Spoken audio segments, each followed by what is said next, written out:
Nous avons fait un tour d'horizon des relations entre la SFI et la République du Togo. Comme vous le savez, le Togo est un client important de la SFI. Nous avons discuté, entre autres, de la question du solaire, où nous avons des projets pour la construction d'une centrale solaire au Togo.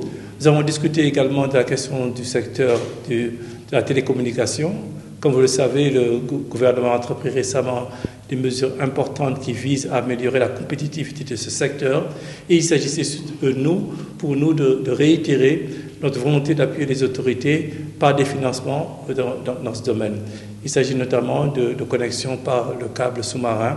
Mais également, nous avons discuté des progrès qui ont été réalisés par le Togo en matière de doing business.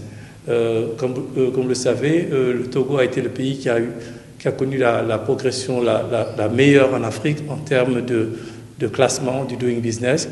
Et ces efforts paient aujourd'hui parce qu'on voit de plus en plus d'investisseurs privés, étrangers et locaux qui sont intéressés à plus investir au Togo. Donc, nous avons discuté de cela avec le chef de l'État. Nous avons parlé des efforts et des réussites du Togo dans la lutte contre le Covid et en particulier du programme Novici. Je crois que le Togo s'est montré vraiment être un leader, en particulier dans cette crise du Covid, en prenant vraiment les devants très très rapidement pour un programme qui est un exemple aujourd'hui, qui est montré dans beaucoup de pays, dans les institutions internationales, sur comment on peut faire quelque chose qui marche pour lutter contre la pauvreté, pour éviter aussi son